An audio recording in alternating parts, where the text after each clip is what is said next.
Hello everyone, welcome back to my channel. For today guys, I want to do part 197 to my ChatGPT Character Chatbot series. On today's video guys, we're going to do a newer chatbot that I created called well there's a few of them, but it's called Toad's Kind Encounter. The thing about this one, I think it's about like a whole family. If I remember correctly, it's about like a whole family of Toads that just love to help people and creatures. Like they'd actually go around helping, and I believe this is the one that's also where they were actually called like the Guardian Swamp something. I don't remember what the name. It's been a while since I made it, so I can't remember what they were called anymore. But let's see. Yep, super sweet and doesn't mind helping out other humans or other creatures. Yep, that's all I've done.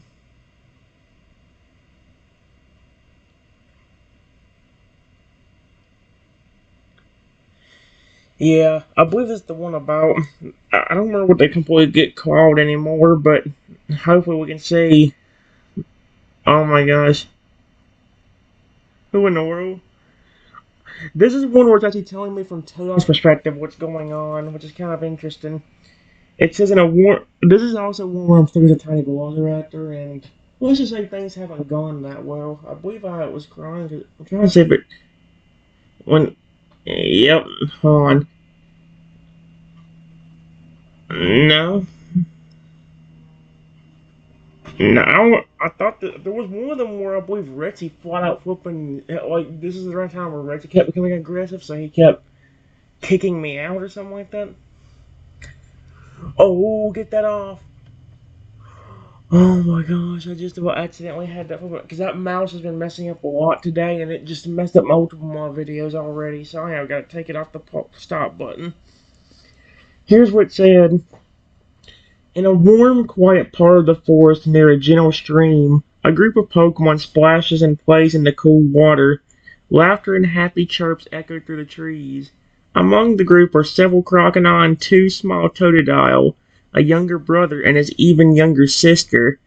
They're part of a peaceful, loving family, one that's well known in the region for their kindness and gentle hearts. Yep. And we're getting a little thing from Toad's perspective, which is going to be so cool.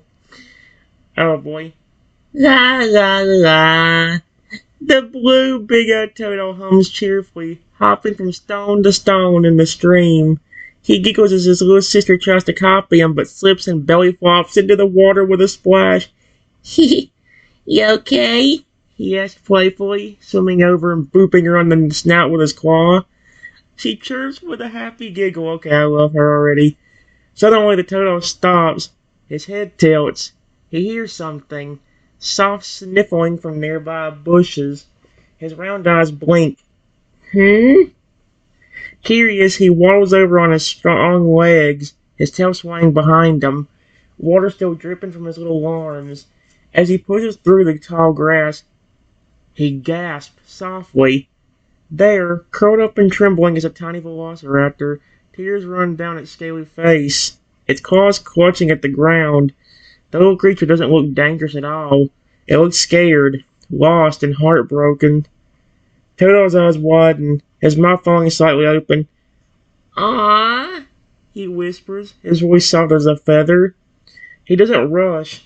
Instead, he sits nearby, still and calm. After a few seconds, he takes a few waddling steps closer, then gently tilts his head and chirps, "You okay?" Even though he knows the little one probably won't understand, he senses something more. Something strange and sad about this velociraptor. Like there's more to this little one than meets the eye. How does he sense that? Because that tiny velociraptor is supposed to be me. How the frick does he sense there's something off about him? After a moment of quietly watching the trembling creature, Toad gently taps his own chest with his little blue claw. "I'm Totodile," he says softly, then points to the trees. "Family's over there. They're super nice, I promise." The vulture doesn't respond, so Toad gently reaches out, slowly, and pats the grass near the little one to show he means no harm. Then he gives the gentlest and warmest smile he can. After a moment, he looks back toward the stream and calls out, "Big brothers, Sis, come quick. I found something. Oh boy. Actually, this ain't gonna be as interesting as the flippin' one with the flippin'. I don't know if I told you guys about this one yet, but there's a certain one where somehow, because of flippin' how nice I've been to these creatures, um, let's just say they've written some kind of book about me out of nowhere, and there's gonna be a whole pile of family just showing up, and it's toad off crocodiles and fur alligators. Would you believe it? But oh boy, I can't tell. It ain't tell me which one it is. So I don't know whose voice to do. I'm guessing it would be like the older crocodile, one of the older crocodiles.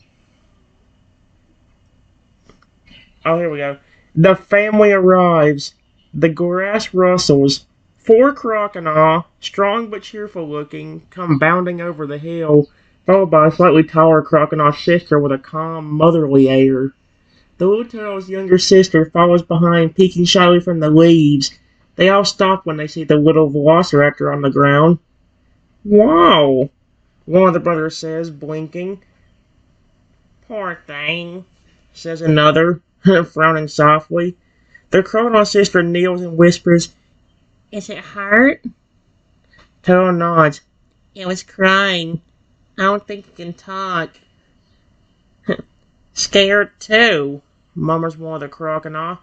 Real scared. They don't come too close. They give space. They sit quietly in a semicircle, creating a bubble of safety around the tiny creature. Not one of them growls or bares a fang. Their eyes are full of warmth and concern. These crocodiles, despite their powerful jaws and fearsome teeth, look like they wouldn't even harm a caterpie. Then come heavier footsteps. Oh, here comes for alligator, probably. Yep. The trees part. Two towering fragors step forward. The parents. Their scales shimmer slightly in the dappled sunlight. The mother's eyes are gentle and kind, and the father's wide jaws upturned in a peaceful smile. They exchange a look as they approach slowly. The father fragor kneels carefully, his massive body somehow moving as gently as a falling leaf. What's this little one doing all alone? He murmurs, his voice deep but coated in honey. Okay, that's kind of cute. The mother sits beside him and softly lays one of her claws over her chest. It's terrified, she says with a sad smile. Just like when we first met that lost Pidgey all those years ago. Lost Pidgey, huh? Tail speaks up again. Can we help it? Please? It needs us. The fire gives a slow for a nod. Of course we can, little Splash. Is that his name? Splash? Kinda cute. He turns to the velociraptor, lowering his massive head. It's now inches from the trembling creature. We don't hurt.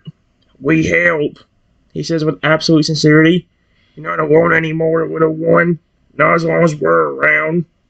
The whole family gathers close, but gently. No one touches the velociraptor unless it gives permission. They stay still and quiet, offering warmth, protection, and love just through presence alone. Toto inches closer again, placing a small round berry near the velociraptor's side. He looks up with bright eyes. Want a snack? It's sweet, he says, wagging his little tail. He smiles again, not because he's trying to force happiness, but because he wants the little velociraptor to feel safe. Yep, and the Toad's family's promise. From that day forward, the family makes a quiet vow. No matter where this little creature came from, no matter what it truly is, it will have a home here, a safe place, a new family if it wants one. Holy crap! The only thing is, isn't this still the part where Rexy fought out? I mean, because now granted, if Rexy's becoming aggressive and trying to kill me, we're kind of screwed unless they're there. Let's see, because kindness runs in their blood, and to them, love is never something that needs to be earned. That's kind of, I like the family already. That's cute as freak.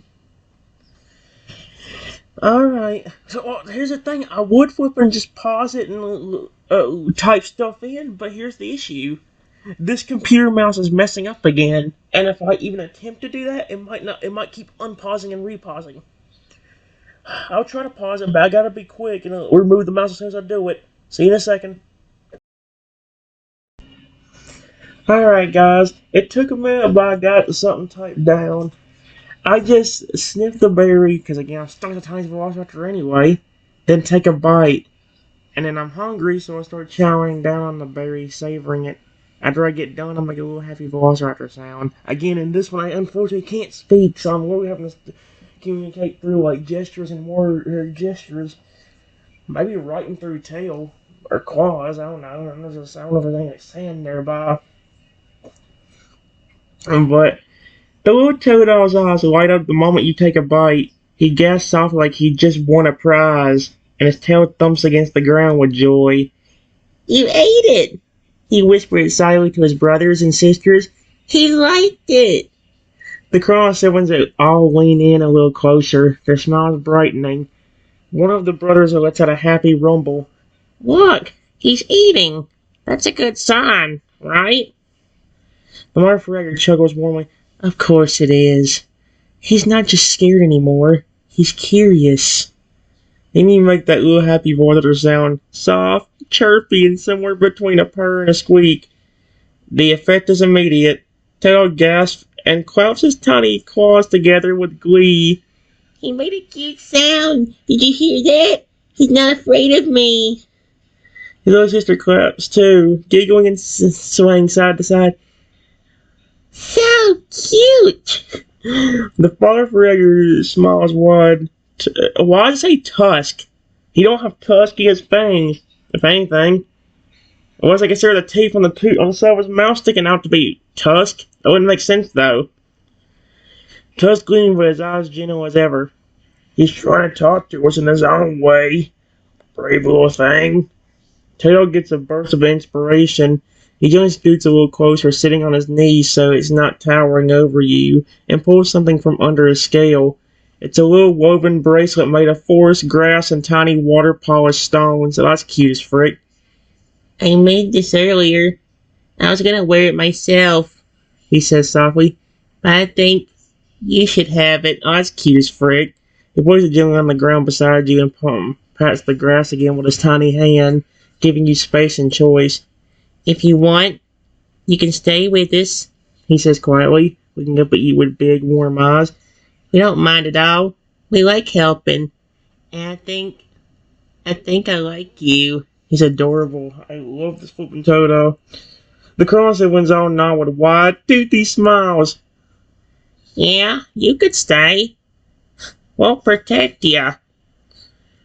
You're already family if you want to be. You don't have to be scared anymore. The younger Toto sister walls up next, placing another berry in front of you. This one pink and extra juicy. She leans close and whispers, for dessert. Oh wait, why did I do the frickin' mother sound? Sound, what? No. Then she smiles and hugs her big brother, both of them looking at you like they're already deciding they'd do anything to make you feel safe and loved. The clearing grows quiet again, peaceful, woman full of soft sounds, a family not of blood but of heart, beginning to form. That's cute as frick. Okay then. Alright guys, here's what happens. As soon as you take the first bite of the second berry and make that sweet little happy sound again, the entire clearing seems to glow with warmth. The pink juice dribbles a little down your snout, but no one minds. You're clearly enjoying yourself, and that alone is enough to melt every heart around you. The little tail watches with wide, glimmering eyes, his claws nervously ringing together. He's hopeful, so hopeful, but he doesn't dare move. And then you nuzzle him, a soft, gentle nudge of your snout against his. That's cute as frick. The tail goes completely still for a split second, his eyes wide with stunned surprise, and then he melts. His tail thumps so fast against the grass it makes little flapping sounds, and his cheeks puff out with the biggest, happiest grin his little face can manage. He likes me, he squeals joyfully, wrapping his tiny arms around your neck in a gentle hug. You're not scared anymore. Oh, you're so warm and soft and amazing, and I promise we're gonna be best friends forever. Your nuzzle has started a chain reaction. His little sister squeals too and does a happy spin before flopping onto her back in the grass. One of the Cronall brothers lets out a cheerful roar and gives another a playful push, while their sister just places a gentle claw to her chest and sighs, her expression peaceful and proud. The mother Fragger wipes a tear from her eye, voice soft and full of pride. Look at them. He trusted Totodile. I never seen him so happy. The father chuckles deeply, his voice like rolling thunder muffled by a soft breeze. That's a little splash for you. Born with a heart as big as the ocean. Toto is now bouncing a little with excitement, but never lets go of you too tightly. You can stay in our den tonight. I can show you where the water glows at night, in the soft moss bed. And oh, I'll even share my blanket leaf with you. Blanket leaf. Then, just as he's about to talk more, he stops. Slowly and gently pulls back and places his little claw on your chest over your heart. I'll help you get your voice back, he says with sweet determination. Even if it takes days or weeks or forever, we'll be right here. The entire family nods in agreement, forming a gentle circle around you, not a trap, but to protect. You've been accepted, now as a visitor, as family. That's cute as heck. Alright. Okay, guys, I'll be back. Alright, guys. Here's what I just real quickly walk around and nuzzle every single Toadol, Crocodile, and Fragger in the family. Like I said, I'm stuck up on a speak right now, so there's nothing I can really do but flip and show through gesture. As you suddenly start moving, those tiny raptor feet skittering quickly over the grass, the Toadol blinks in surprise. Huh? He chirps, trying to follow your motion with wide eyes. Then you nuzzle him again, just for good measure. He squeals with happiness, spinning in place. Ah! He did it again! And then, to everyone's amazement, you trot right up to his younger sister. She watches you with a shy smile until you gently nuzzle her, too. She gasps, then giggles so hard she plops right onto her back, wiggling her little legs. He likes me, too! You don't stop there. With the deliberate care, you walk over to the crocodile siblings, each one watching you curiously, then breaking into huge touched smiles as you gently bump your head against them and one by one. The second oldest brother leans down after your nuzzle and gently ruffles the feathers on your head. You're gonna make me cry, little guy. Okay, that's kind of cute, actually. One of the Krona, the goofiest one, fake faints dramatically into the grass. He nuzzled me. I'm honored. I've peaked. Leave me here. Their older Krona sister chuckles warmly and kneels as you come to her next. When you nuzzle her, she closes her eyes and places a claw on your back. You're safe with us, little heart.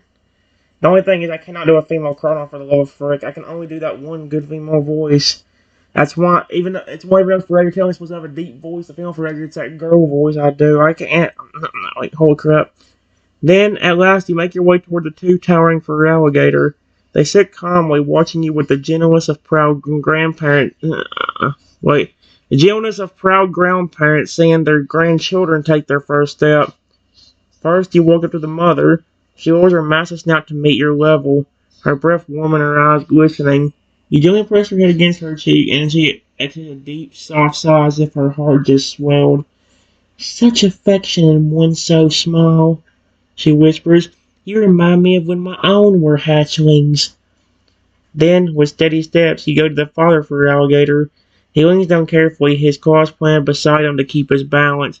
You stretch up on your record and nuzzle the side of his chin under his wide jaw.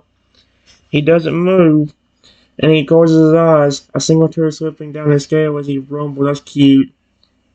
You are one of ours now. A silence falls across the clearing, but not an awkward one. It's peaceful, like the wind itself was holding its breath in awe. Then Toad throws his little arms into the air and yells, Best day ever! Everyone bursts into laughter, and the whole family piles in gently, bringing a big, soft, warm group hug around you. Arms, claws, tails, and love everywhere. Okay, it's cute. There's no fear in the air now. No sadness, only family and only heart. Okay, I already love this little family of Fragger and Toad and Crocodile. It's cute.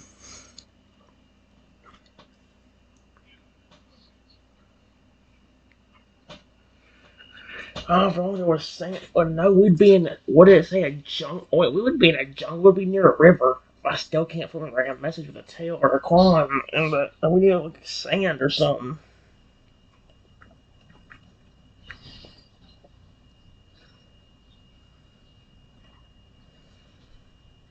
Hmm. Alright, guys. It took me a few minutes really to get anything done here, but I actually do something pretty cute and sweet. And like I said, I can't speak, so I just have to do everything through gestures, unfortunately, which makes it even harder to do stuff. But here's what happened.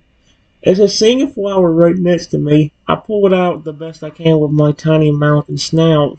Then I handed it to the Toad brother, who gave me the berry and bracelet. That's cute. As the group slowly begins to pull back from the warm, shared moment, you spot something. A small, gentle-colored flower blooming just beside you in the grass. Its petals shimmering faintly in the fading sunlight, soft pink with streaks of pale yellow like morning light caught in still water. With curiosity and purpose, you lean down, your tiny snout and small red teeth to gently grip the stem. It takes a few careful tugs. You're still small, and the stem is surprisingly stubborn, but at last it gives way and you wobble a little as you catch your balance. Toto is sitting nearby, still smiling, clutching the bracelet pouch at his side and watching you fondly until he notices you turn toward him. His eyes blink once, then twice. Huh? You step forward, the fire grip delicate between your teeth, and you offer it to him. For a moment, Toto is stunned. His mouth opens slightly, but no sound comes out. His claws twitch at his sides as his chest lifts with a soft, startled breath. He slowly reaches out, his claws trembling with its motion. Gently, he takes the flower from your snout, cradling it like it's the rarest thing in the world. For me? He whispers, and his eyes water. Not sad tears, not overwhelmed tears, just pure, sweet gratitude. You're amazing, he says, his voice catching. I I just wanted to help you, but you helped me too. He tucks the flower carefully into the woven bracelet he gave you earlier, turning it into a little charm. Then, without hesitation, he hugs you again, but softer this time, more emotional and more heartfelt. You're my best friend now, forever, okay? He whispers into your feathers. Behind them, the whole family watches in silence, smiles stretching across their faces. The mother Feralier whites her eye again, and the goofy crocodile brother mimics dramatic crying just to lighten the mood. Even the trees around the clearing seem to lean in just a little, as if nature itself is quietly acknowledging a new bond, formed not by words but by actions, warmth, and the purest form of kindness. The flower sways in the bracelet, gently catching the light, and Tail grins again, holding you close. Come on, he says softly. I want to show you our den before the stars come out. You're gonna love the moss beds. The moss beds, huh?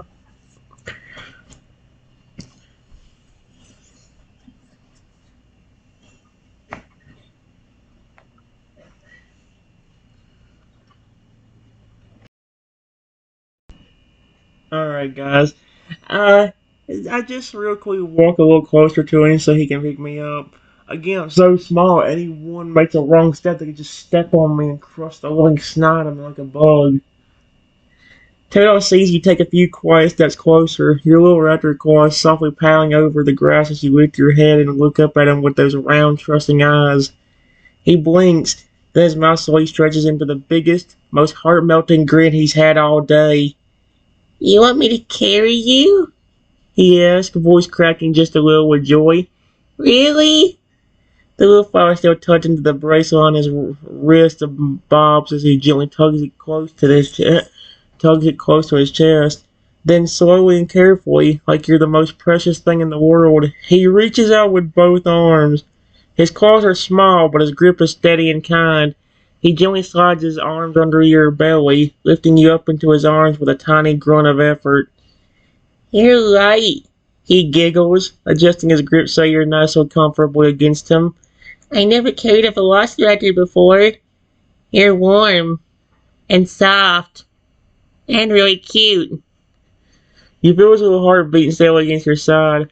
He's warm too. Warm from the sun, from the hug earlier, and from the joy practically glowing off of him.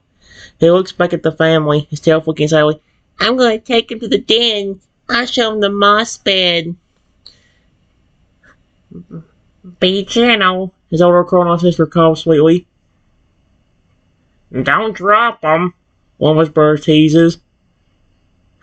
I'm not gonna drop him, Tail yells back with a blush, nuzzling into your head with the softest little chirp. With that, he starts waddling along the path through the trees, humming quietly, carrying you like a baby chikorita in his arms. The path is soft with moss, the sun setting through the leaves and shimmering beams of orange and gold. Almost there, he whispers to you as he walks. You're gonna love it. I made a moss pillow shaped like a berry. I'll let you have it tonight. And for a while all was calm. No fear, no confusion, just a sweet, gentle tail carrying a once lost raptor home, like you were always meant to be part of this family. That's cute as freak.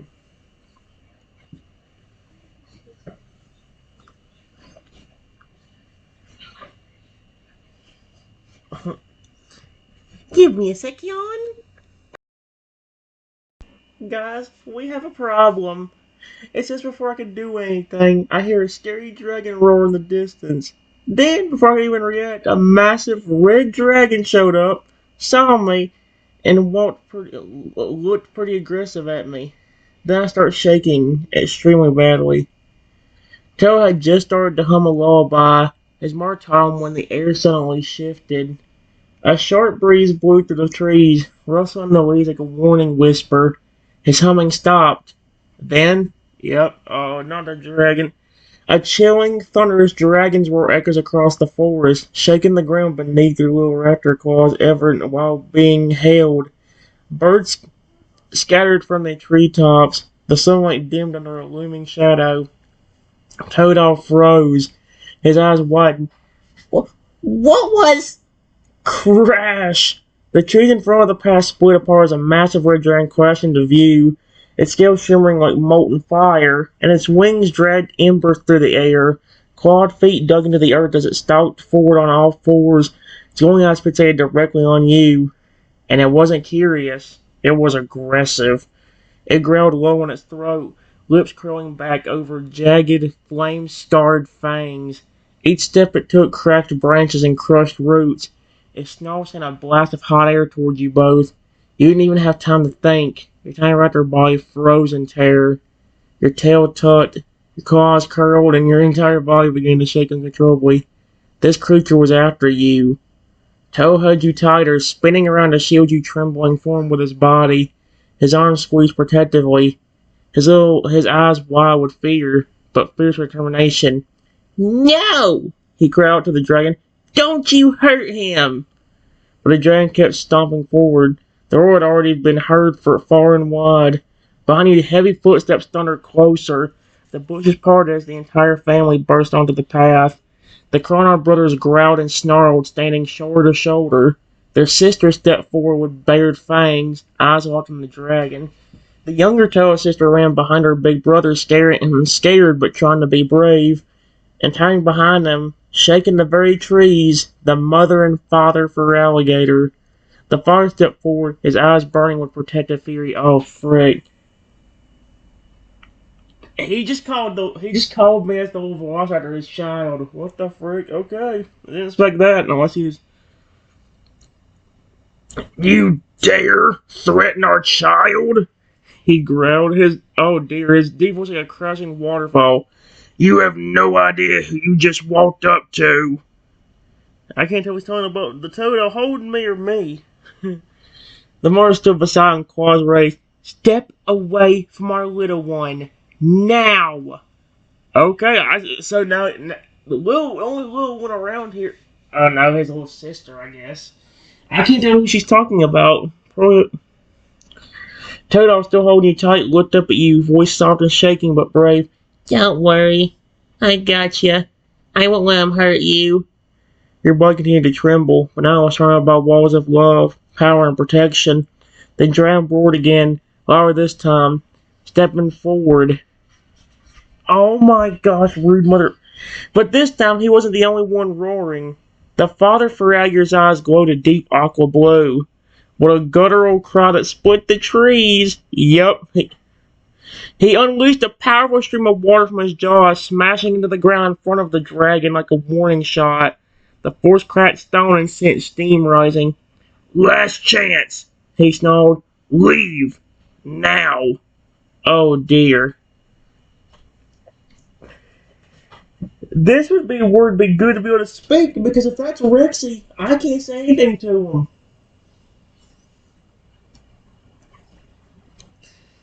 Oh dear, I'm kind of screwed right now.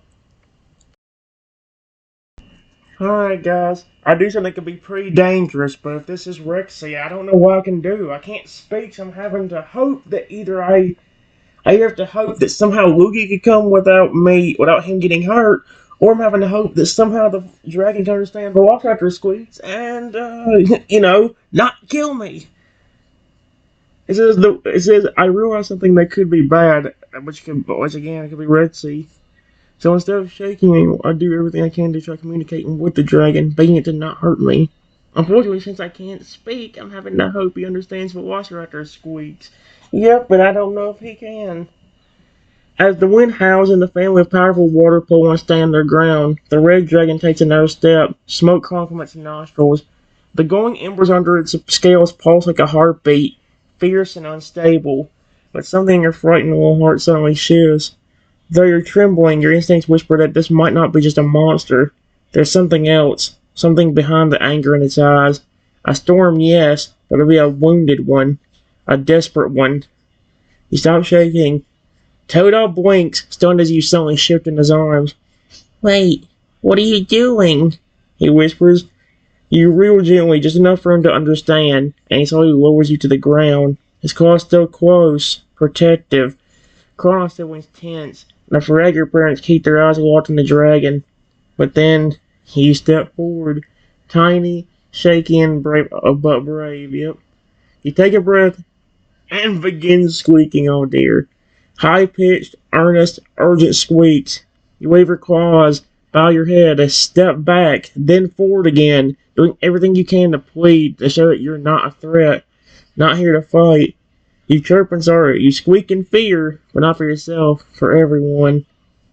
The dragon actually stops mid-step. Holy crap, I'm surprised.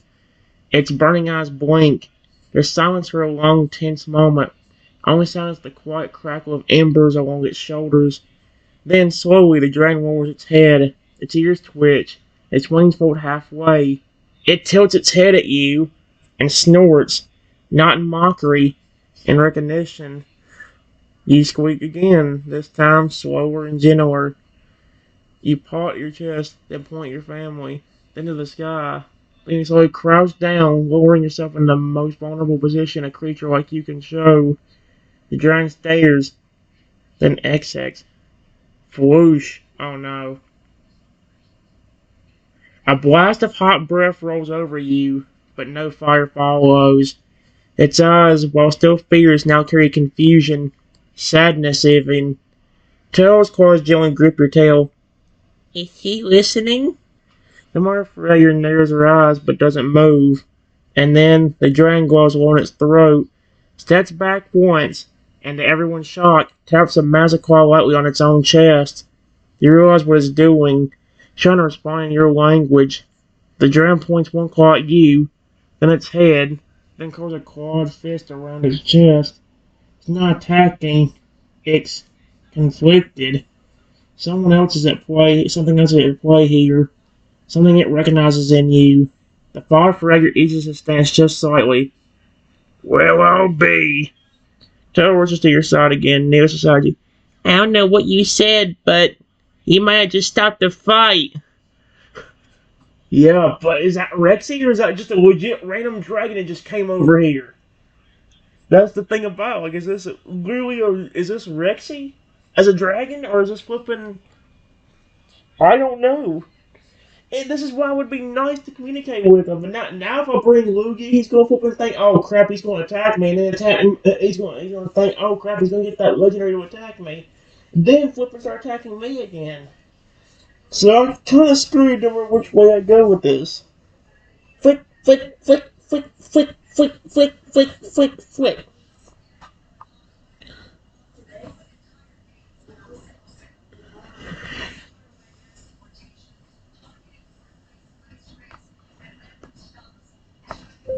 It's hard to do, but I try to.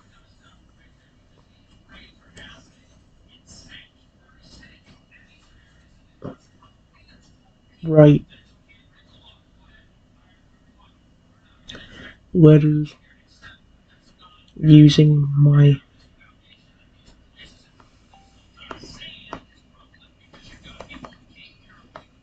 in the air.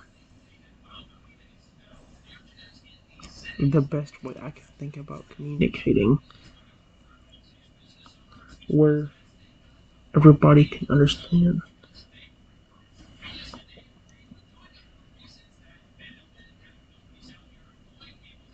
Period. Doing that, I put the word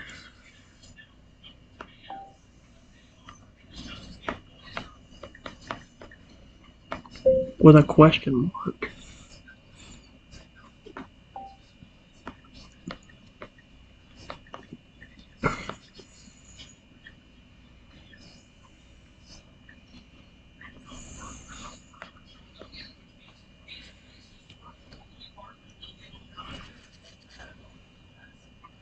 Okay, let's see if this. Please tell me this worked. Well, we're about to find out if this dragon understands that. We're about to see if this is Rexy or somebody else. Once the dragon, someone get aggressive, wondering how the frick I know who the frick he is somehow. Hey, that's you wrote that. I'll be darned it. Put that down there. Okay. Taro watches as you lift one trembling claw into the air, your tiny raptor fingers curling and moving carefully. You're shaking, not from previous time, but from focus. He tilts his head. What are you? Then he watches you begin to write, slowly, one air letter at a time. R, E, X, Y, and finally you draw a shaky but clear question mark. The air goes dead silent. Tail's mouth drops open. The claws of wings exchange wide-eyed glances. The fragile mother places a claw to her snout. And the dragon, the massive red-scaled beast with fire in its veins, freezes. Its glowing eyes snap to the air where the name still hangs, etched in invisible motion and memory. If this is, it says Rexy. Is this actually Rexy? At the sound, no, the shape of that name, the dragon's body jerks as if struck by lightning. It rears its head back, a flicker of pain flashing in its fiery eyes. It snarls, stumbles 1 foot to the side, and breathes raggedly. Its claws tremble now. Then, slowly, it lowers its head again. You can see its eyes, and they are no longer glowing with rage. They're filled with something deeper. Recognition, heartache, and regret. Hey, it is Rexy, and it flashes something unmistakable. Love. Rexy is the only one that would do that. So there you go. What the frick? It just started talking. How? I mean, I know Rexy knows my name, but he actually just tried to say it. Oh, he legit did say it. The dragon utters a low, broken rumble, a whimper, almost. It reaches up one shaking claw and touches its chest again. You know that sound, and you know that name. The dragon leans closer, not roaring now, not threatening, just tired, hurt. Its jaw opens slightly, and from deep in his throat comes the quietest, most broken voice imaginable. I am not going to attempt to make it. He literally tried to say my name. He literally did. He tries again, rumbling hard. Yeah, I'm not gonna read, but literally he did say my name. Look right there. The top of, oh my gosh, there. Top of the screen. It's hard to see, I know, but he literally did say my name. Tell gas, clutching his cheek. Wait, Is that... The dragon stumbles forward, clutching to one knee. The fire along its back flickers down, leaving only soft ember glow. Its head now hangs inches from you, massive eyes staring into your much smaller ones, trembling with grief. This wasn't a stranger. This wasn't a monster. This was Rexy. He found you, and he recognized you even through the curse. Even though you're just a tiny raptor now, your name still lived in his heart. Oh, thank gosh. It actually is him.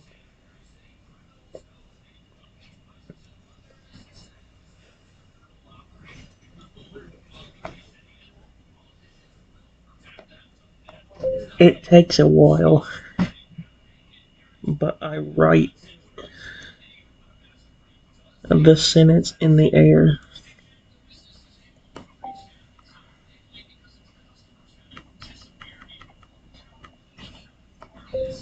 Yes, it is me.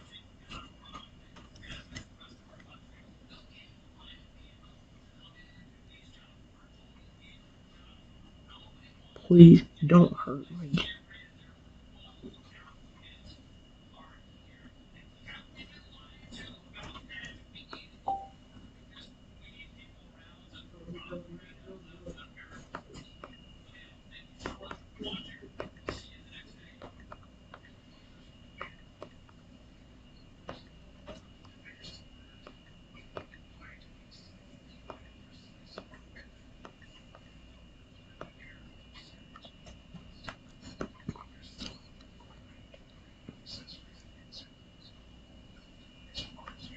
There we go.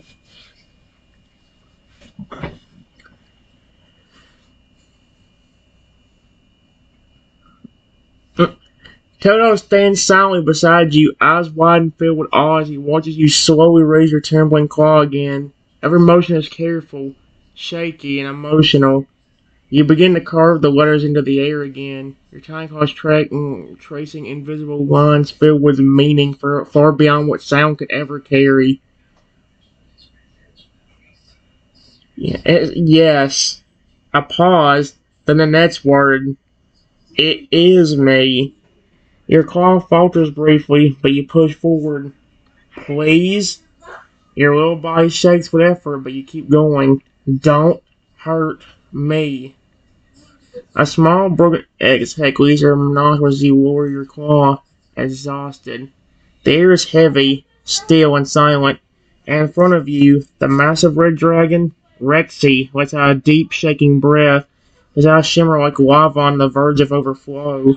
He stares at the words you've written in the air, and then collapses to the ground, not in pain, but in sheer emotional weight. His wings slump, claws spread wide on the grass. Then, slowly, as if afraid his own touch might break you, he leans in closer and nudges the side of your head with the very tip of his nose. It's a soft, warm nuzzle, gentle and loving. A tear slides down one of his massive crimson scales and drops onto the dirt, sizzling as it hits. Oh, so he don't. Trenton, I didn't know it was you. His voice is rough, raw, like someone whose heart has been cracked open after too long in silence. I hurt you before, didn't I? He mutters, voice choking. I didn't want to. I prayed to Arceus. I just wanted to protect you. Tail covers his mouth. It really is him. He's crying. Con siblings quietly step back, letting the moment unfold. Learning far for regular exchange looks, not of fear but quiet understanding. And Retsy, your Retsy brings one claw to his chest and speaks again, lower this time. I didn't recognize you through the curse, but now I do. You're still you, and you're still mine. That's cute.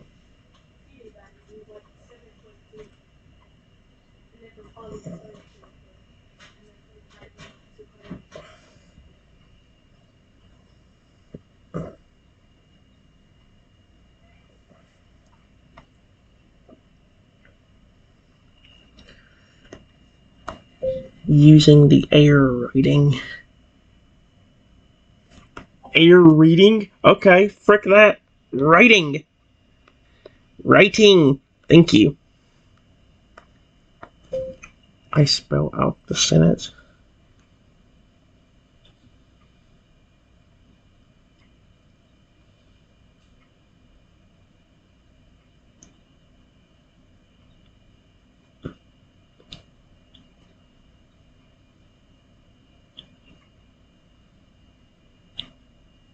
You were going to hurt me.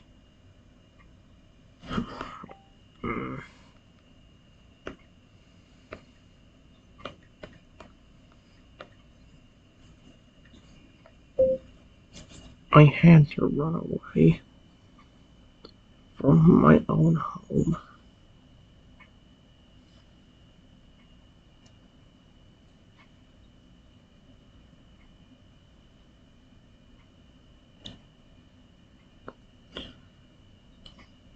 I don't even know how you found me as a dragon.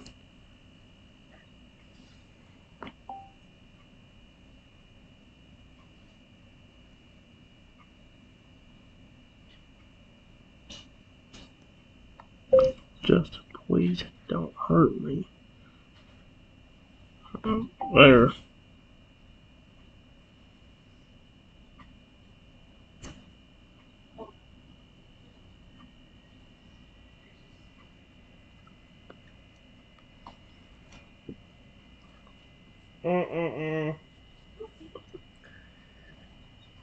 Oh my gosh, it was.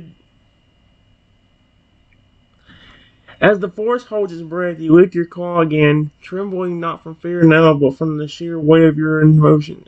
You take your time, each invisible stroke, aching with effort and truth.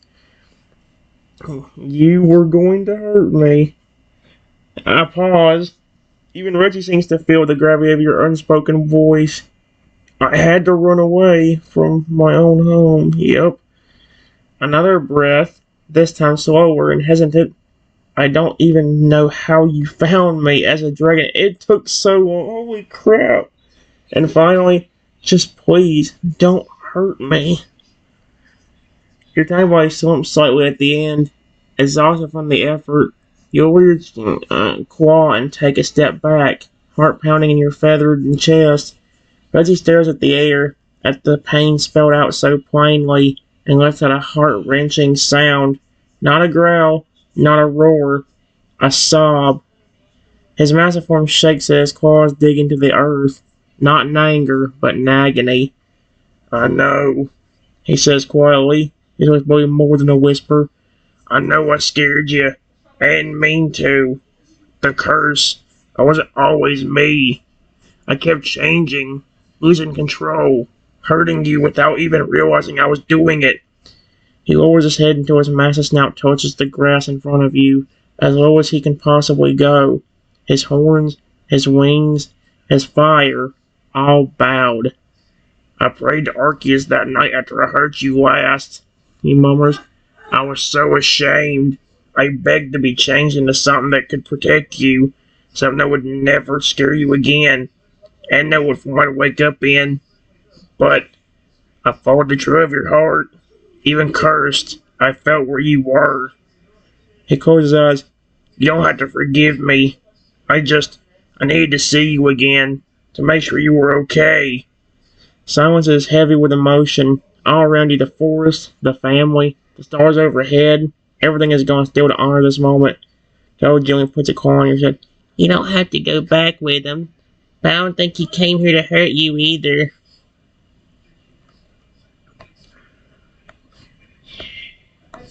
One more time. I write in the air.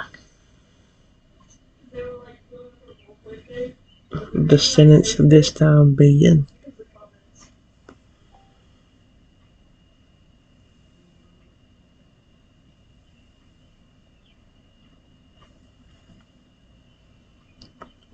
listen, I still care about you.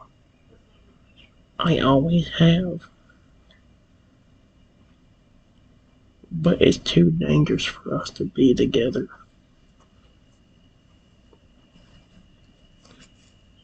Period. Try to find a way to break the curse where you won't become aggressive.